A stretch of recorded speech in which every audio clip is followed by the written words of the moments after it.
Hello everyone, how are you? Today we are starting a new section which is daily current affair. ठीक है?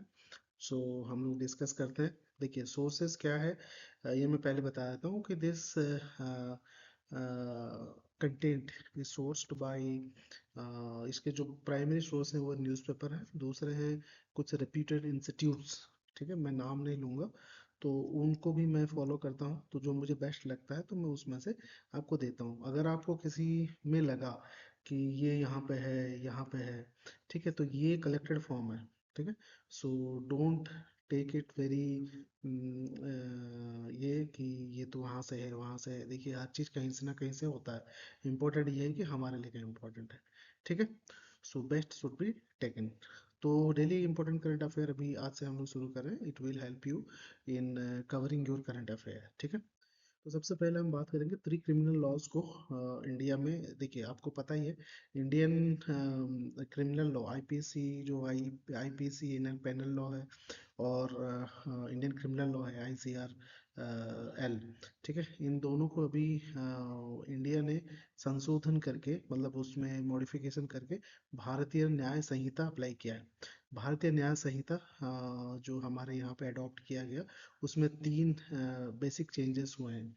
ठीक है, section यहाँ पे 106 में which provides the punishment hit and run case को भी इसमें ऐड किया गया है, और सो होल्ड में रखा गया है उसके लिए. ठीक है, रिफॉर्मेटिव जस्टिस जो है उसको ऐड किया गया है, मॉडर्नाइजिंग द जस्टिस सिस्टम.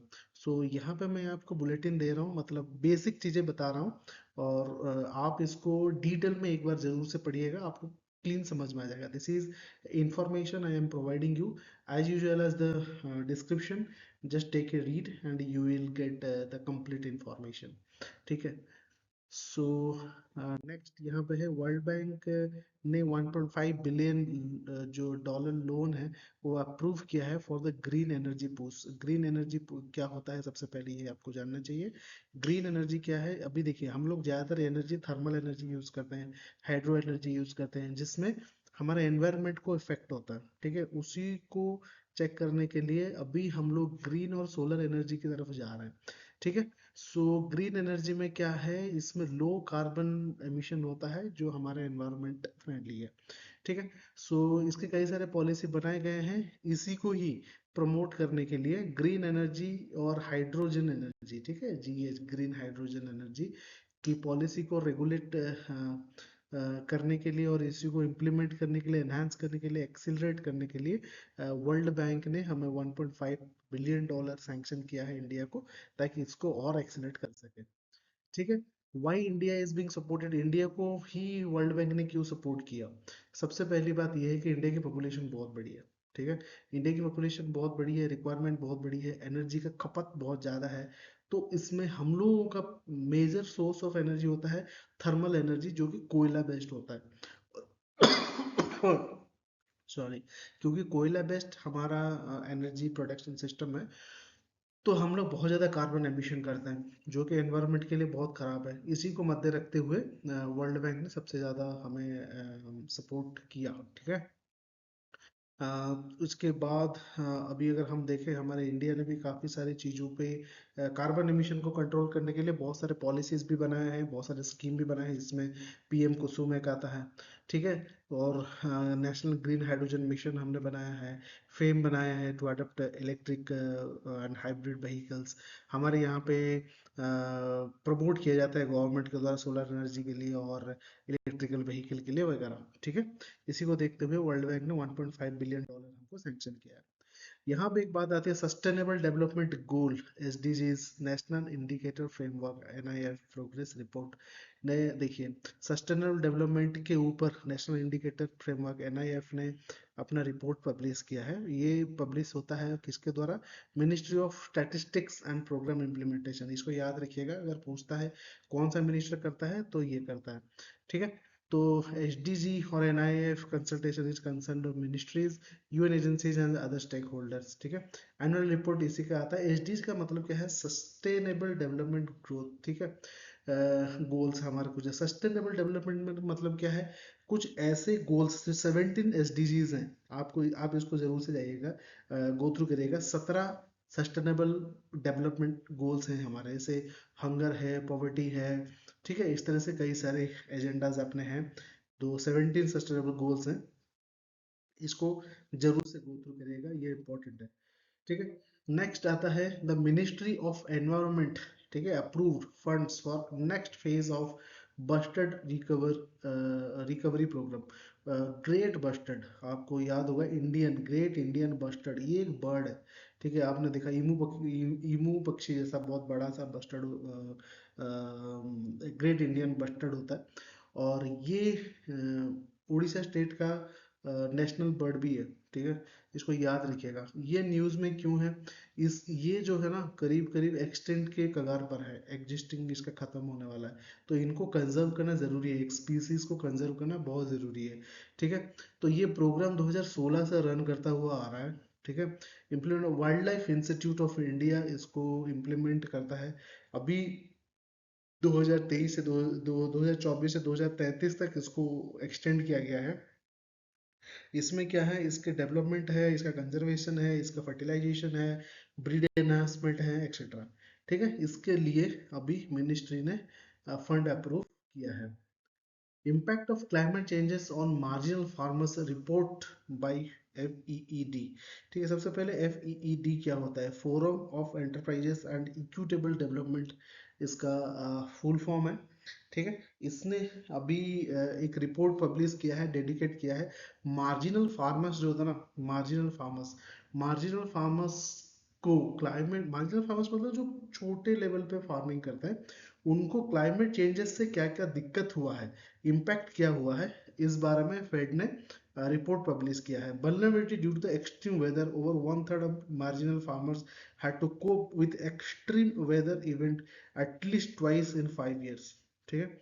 तो उनको बहुत ज़्यादा लॉस हो जाता है, लाइवलीहुड, डाइवर्सिफिकेशन वगैरह वगैरह, ठीक है। इसको जरूर से ध्यान रखिएगा, ये कॉमन है टॉपिक, ध्यान रखिएगा। Constitutional mortality essential to India's diversity, CJI chief justice of India कहते हैं। देखिए यहाँ पे आ गया ना चीफ जस्टिस ऑफ इंडिया, तो इनके बारे में आप जरूर से एक बार पढ़ लीजिए। Chief justice of India choose कैसे किया जाता है, चीफ जस्टिस ऑफ इंडिया के कार्यकाल कितना होता है, चीफ जस्टिस ऑफ इंडिया का पेमेंट मॉडल क्या होता है, एक्सेट्रा, ठीक है। इसको एक बार गो थ्रू जरूर करिएगा। यही होता है करंट अफेयर के साथ स्टैटिक को रिलेट करना, ठीक है। मैं यहाँ पे देखिए आपको बहुत सारे न्यूज एनालिसिस मिल जाएगा, बहुत सारे करंट अफेयर के वीडियोस मिल जाएंगे। मेरा मोटो यहाँ पे आपको मतलब ऑब्वियसली बताना है, बट मेन चीज है कि आपको ये अवेयर कराना कि अभी ये टॉपिक जो है न्यूज में है, इसके बारे में एक बार गो थ्रू कर लीजिए, ठीक है। और यहाँ पे अगर मैं ये बता दूंगा, ये बोलूंगा कि ये जो करंट अफेयर, देखिए करंट अफेयर एक ऐसा टॉपिक है जो एंडलेस है, ये कभी खत्म नहीं होने वाला, ठीक है। तो यहाँ पे सिर्फ मैं ये हेल्प कर रहा हूँ मेरे अपने लेवल ऑफ अंडरस्टैंडिंग से, क्या क्या आज के न्यूज में इंपॉर्टेंट है, उसका थोड़ा सा बैकग्राउंड मैं दे दूं, और इसको डिटेल में एक बार आप पढ़ लेंगे तो आपका फंडा क्लियर हो जाएगा, ठीक है। अभी जैसे constitutional mortality essential to India diversification, हमारे चीफ जस्टिस ऑफ इंडिया ने कहा, इन्होंने क्या कहा, क्यों कहा, इतना मैं लिख दूंगा।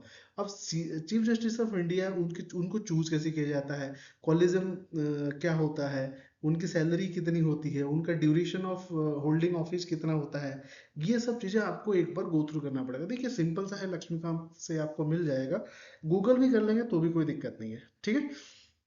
चलिए इस अभी न्यूज में क्या है वो देखते हैं। Constitutional mortality entails adhere to constitutional norm that enable the practice of constitution not only letter but also in the spirit, ठीक है। इट मतलब कहने का है कि यहाँ पे चलिए आगे बढ़ता हूँ। It goes beyond the literal interpretation of the to encompass encompass a commitment to constitutional value such as sovereignty justice, मतलब ये है, सीजीआई ये कहते हैं कि आप जो है कॉन्स्टिट्यूशन को सिर्फ वर्डली मत सेलिब्रेट करिए, इसको मानिए, इसकी चीजों को अपने लाइफ में उतारिए वगैरह, ठीक है। इसको एक बार गो थ्रू करिएगा, आपको समझ में आ जाएगा, ठीक है। तो some constitutional provisions which related to constitutional mortality is fundamental right, individual right against the arbitrary using the state power, fundamental duty, supreme court judgment. देखिए सुप्रीम कोर्ट के कुछ जजमेंट्स भी इसमें आए हैं। इस कृष्णमूर्ति केसेस में court emphasises that constitutional morality is essential for good governance. ठीक है, तो इस तरह से कई केसेस भी हमें देखने को मिलता है। तो फिर आ जाता है कुछ न्यूज़, कुछ एक्स्ट्रा है जो कुछ कम्युनिटी अभी जो है सांथाल रेबेलियन न्यूज़ में है। ये छोटी छोटी चीज़ें जब हम पिकअप करते हैं ना, तो हमें एक रूट मिलता है क्या पूछ सकता है। अभी देखिए सांथाल रेबेलियन अगर न्यूज़ में है, ये 160th एनिवर्सरी अभी सांथाल रेबेलियन का सेलिब्रेट किया गया। ठीक है, जून 30 में ये सेलिब्रेट किया जाता है। यही क्वेश्चन बन गया सांथाल रेबेलियन। अब अभी पूछेंगे ये कहाँ से आ गया, ये न्यूज़पेपर में है, हम लोग नहीं देख पाते हैं कई बार। ठीक है, तो हमारी नज़र वहाँ पर नहीं जाती, वहीं से क्वेश्चन फ्रेम हो जाता है। सब क्वेश्चन आ जाएगा सांथाल रेबिलियन किस डेट पे जो है सेलिब्रेट होता है, तो 30 जून है। तो ये सिंपल सा ये आया हुआ है, लिखा हुआ है। ठीक है, और हम लोग ने नहीं देखा। ठीक है, हूल दिवस के नाम पे ये सेलिब्रेट किया जाता है। अब ये पूछा जाएगा हूल दिवस क्या है। हूल दिवस is just a local name, Santhal rebellion को सेलिब्रेट किया जाता है। ठीक है, रेबेलियन को अबाउट इनके बारे में अगर देखें, इनके लीडर्स हुए हैं सिद्धू, कान्हो, चांद और भैरव एलोंग विद सिस्टर फूलो एंड जानो। लोकेशन है राजमहल हिल में ये लोग रहते थे। इसका कॉज था एक्सप्लोइटेशन ऑफ द, मतलब सांथाल रेबेलियन का कॉज क्या था, exploitation and operation of the Santhals by British colonial authorities and the money lenders. ठीक है, तो इसी को इन्होंने रेबेल किया था। Karl Marx was referred as India's first organised mass revolution in his book note on Indian history. Karl Marx ने सबसे पहले इनके बारे में अपनी किताब में इंडियन हिस्ट्री में लिखा था। ठीक है, Santhal Pargana tenancy act 1876 enacted the British after the rebellion। ठीक है, सांथाल परगना एक्ट के बारे में पूछा जा सकता है, इसके रिलेटेड कुछ भी पूछा जा सकता है, वही मैंने इस यहाँ पे पॉइंट आउट किया है। अब जरूर से देखिएगा। टेररिस्ट called Santhal Parganas were created. ठीक है, टेरिटोरीज, टेररिस्ट कह रहा हूँ, टेरिटोरीज। ठीक है, सांथाल परगना के नाम से उनके जो कम्युनिटी है उनको दिया गया under the act of this. It become the illegal for Santhal to transfer land from non Santhals. तो ये तो नॉट ओनली सांथाल्स, जितने भी बैकवर्ड कास्ट्स हैं ना हमारे यहाँ पे, बैकवर्ड मतलब शेड्यूल कास्ट है, शेड्यूल ट्राइब है। ठीक है, स्पेशली जिनको टैग मिला हुआ है उन लोगों को, वो लोग अपने कम्युनिटी के अलावा किसी दूसरे कम्युनिटी को लैंड नहीं भेज सकते। This is also a legal tenant. ठीक है, तो नेक्स्ट बात करते हैं employ pension scheme. Employees pension scheme में EPS, employ pension scheme has been amended to give proportionate withdrawal benefit, ये सब चीज़ें हैं।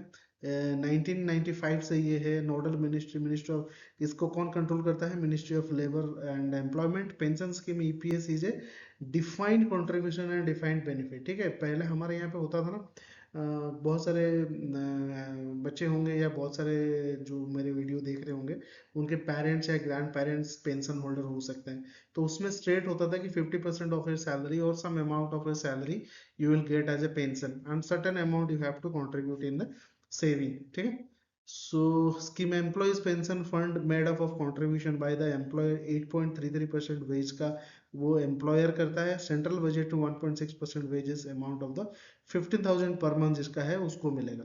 ठीक है, ये इसका कैलकुलेशन है, इसको जरूर से गो थ्रू कर लीजिए, बहुत काम लगेगा। Anti dumping duty, ADD. ADD क्या है, India initiated anti dumping probe into import of glass fibre from China, Thailand and बायमन। अबाउट एंटी डंपिंग रूल क्या है, डंपिंग इज सेट, देखिए एंटी डंपिंग रूल क्या है, ड्यूटी क्या है, जो डंपिंग होता ना हमारे यहाँ पे, उस पे भी अब ड्यूटी लगेगा। कैसे लगेगा, dumping occur when good are exported by the country to another country by the at a price lower than its normal value. This is an unfair trade practice which can have a destructive effect on the international trade purpose, protect domestic industry. देखिए हमारे ये चीज़ है anti dumping duty. तो इसको से नहीं समझ में आया तो मैं बता देता हूँ। हमारे यहाँ पे क्या है, कुछ सामान हम लोग चाइना से, थाईलैंड से, बहरीन से मंगाते हैं। ठीक है, सो वो लोग यहाँ पे आके सस्ते में बेचते हैं, है ना। ये आपने इकोनॉमी के उसमें सुना होगा, to protect the indigenous industry we have to take certain steps to protect our indigenous industry, handicrafts etcetera. तो क्या है, अभी ऐसा है कि अगर कोई दूसरा देश से आके यहाँ पे बेचेगा, इट्स लाइक ए डंपिंग। आप वहाँ पे सस्ते सामान लाके यहाँ पे बेच दो, ठीक है, तो वहाँ पे भी ड्यूटी लगेगा, ठीक है, एक्स्ट्रा ड्यूटीज लगेंगे। तो इको फ्रेंडली सुपर कैपेसिटर्स, इसका मतलब क्या है? Researchers of government college for women Thiruvananthapuram have developed a method to produce activated carbon for super capacitor for coconut husk। Coconut husk का मतलब है जो नारियल का छिलका, उसमें से उन्होंने ये जो गवर्नमेंट कॉलेज ऑफ वुमेन है तिरुवनंतपुरम का, उन्होंने कैपेसिटर बनाया है, ठीक है। सो इसको जरूर से एक बार गो थ्रू करिएगा। और ये था जुलाई फर्स्ट का जो हमने आपको दिया। अभी सेकंड का भी आ जाएगा, कल दे दूंगा, सेकंड थर्ड फोर्थ सबका मैं दूंगा। आपको इसको बार एक बार गो थ्रू करिएगा। It not sufficient current affair for you, you have to go through the detail of it, ठीक है। इंटर रिलेशन हो जाता है तो इसी के साथ आपका स्टैटिक भी काफ़ी हद तक प्रैक्टिस हो जाएगा। कोशिश करूंगा अगर और डिटेल देने के लिए, बट और डिटेल दूंगा तो वीडियो बहुत लंबी हो जाएगी, 1-2 घंटे की हो जाएगी, तो उतना नहीं चाहता। I just want to inform you कि ये टॉपिक जो है अभी न्यूज़ में है, इसको गो थ्रू करिए। और आप उसको अगर पढ़ेंगे डिटेल में तो आपको बहुत अच्छा एक होल्ड हो जाएगा, करंट अफेयर के लिए चिंता नहीं करनी पड़ेगी, ठीक है। हर रोज का अगर करंट अफेयर आप कंपाइंड करके जाएंगे ना, एक समय आएगा आप मंथली मैगजीन बना लेंगे, तो दूसरे मैगजीन को पढ़ने की जरूरत नहीं पड़ेगी, ठीक है। So this is our new initiative and we are learner IAS. देखिए हम लोग आपको डेली 10 क्वेश्चन प्रैक्टिस के लिए दे रहे हैं। अभी हमने स्पीड रिवीजन के लिए शुरू कर दिया, एंशिएंट हिस्ट्री आपको पहला मिल गया होगा, दूसरा भी मिल जाएगा, एंशिएंट हिस्ट्री सारा कुछ स्पीड रिवीजन के फॉर्म में मैं दे दूंगा, ठीक है। और उसी के साथ अभी करंट अफेयर भी शुरू कर रहा हूँ, उसको भी दे दूंगा। तो don't be panic and study with us. और ये तो नहीं कहूँगा कि आप इतना ही कर लीजिए, आप एग्जाम क्रैक कर लीजिए, बट हाँ, अगर इसी को आप फॉलो करते हैं सीरियसली और अपने से मेहनत करते हैं इसके हेल्प के साथ, तो 100% हो जाएगा, ठीक है। सो बेस्ट ऑफ लक, और पढ़ते रहिए और हमारे चैनल को सब्सक्राइब कर लीजिए। क्यों कह रहा हूँ, ये देखिए सब कहते हैं, मैं बट एक रीजन देता हूँ मैं क्यों सब्सक्राइब करने के लिए कहता हूँ। इसको कुछ पॉइंट्स हैं। सबसे पहले तो ये है कि आप सब्सक्राइब करेंगे तो अच्छा लगेगा, कि मोटिवेशन मिलेगा कि भाई लोग देख रहे हैं, बच्चे बेनिफिटेड हो रहे हैं, तो और मेहनत करें, अच्छा कंटेंट दें। और दूसरी बात है, आप सब्सक्राइब करेंगे आपके पास वीडियो जल्दी से आ जाएगा और आप देख पाएंगे। और you are open to give your comment, it is good और बैड, ठीक है। If you want any improvisation any development you can tell me, I always consider that, ठीक है। तो ध्यान रखिए, पढ़ते रहिए। Thank you very much and जय हिंद।